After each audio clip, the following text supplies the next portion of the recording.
ঢাকা বিশ্ববিদ্যালয়ের শিক্ষার্থী শাম্য হত্যার বিচার দাবিতে শাহবাগ মোড় অবরোধ করেছে ছাত্রদল। সেখানকার পরিস্থিতি জানাতে সরাসরি যোগ দিচ্ছেন সহকর্মী তারেক মাহমুদ সুজন। তারেক, অবরোধ কর্মসূচিতে ছাত্রদল নেতাকর্মীরা কি বলছেন, বিস্তারিত জানাবেন। ন্যান্সি, আপনি যেমনটি জানেন, ঢাকা বিশ্ববিদ্যালয়ের শিক্ষার্থী এবং ছাত্রদল নেতা শাম্য হত্যার ঘটনায় কিন্তু কয়েকদিন ধরে ছাত্রদল কিন্তু সেটার প্রতিবাদ এবং তাদের দাবি জানিয়ে আসছেন। আজকে এখানে বিকেল 3:30টার দিকে কিন্তু এই শাহবাগ যে মোড়টি রয়েছে সেটি অবরোধ করে তারা এখানে বিক্ষোভ সমাবেশ করছেন এবং নেতারা যেমনটি বলছেন, এই হত্যাকাণ্ডের সঙ্গে যারা জড়িত এবং প্রকৃতপক্ষে যারা জড়িত তাদেরকে এখন পর্যন্ত গ্রেপ্তার করা হয়েছে কিনা সেটা নিয়ে সন্দেহ রয়েছে।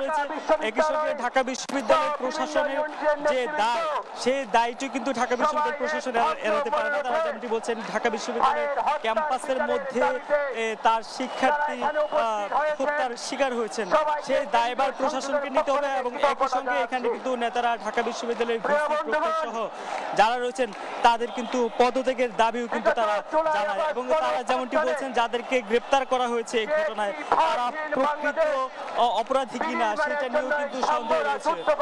মূলত তারা যেমনটি বলছেন যে এই হত্যাকাণ্ডের যারা প্রকৃত অপরাধী এবং এর সাথে যারা জড়িত তাদেরকে দ্রুত গ্রেপ্তার করে শাস্তি বা আইনের আওতায় আনতে হবে। আমরা যেমন তারা দখল আপনার সঙ্গে যদি একটু বলি, আপনারা দীর্ঘদিন ধরে এটা নিয়ে আন্দোলন করে আসছেন, কি বলবেন আসলে আপনাদের দাবিগুলো? সাম্য আমাদের গণতান্ত্রিক আন্দোলনে দীর্ঘ এই ফেসিবাদ আন্দোলনে আমাদের সাথে ছিল। আমাদের সহযোদ্ধা হত্যার প্রতিবাদে আমরা এখানে হয়েছি। দ্রুত যারা দোষী তাদের আইনের আওতায় এনে দ্রুত বিচারের দাবি জানাচ্ছি এবং যে ক্যাম্পাসে নিরাপদ দিতে পারে না, এই ক্যাম্পাসে বিসির পদত্যাগ দাবি করছি। যে বিশ্ববিদ্যালয়ে আপনার আইন শৃঙ্খলা পরিস্থিতি অবনতি হচ্ছে, আমরা এই ঢাকা বিশ্ববিদ্যালয়ের বিসির পদত্যাগ চাচ্ছি।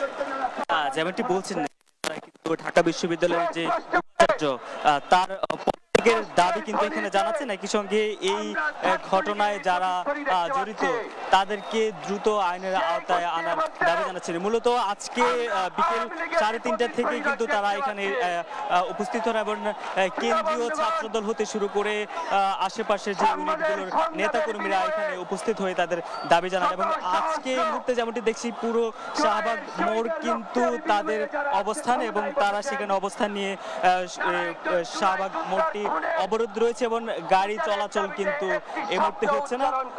তো আমরা যেমনটি দেখছি, নেতারা কিন্তু এই মুহূর্তে তাদের এই যেই দাবি সেগুলো জানাচ্ছেন এবং তারা বলছেন যে ঢাকা বিশ্ববিদ্যালয়ের প্রশাসন তাদের যে দায়, সেই দায় নিয়ে তাদেরকে পদত্যাগ করতে হবে। আমরা আরো দেখতে পেয়েছি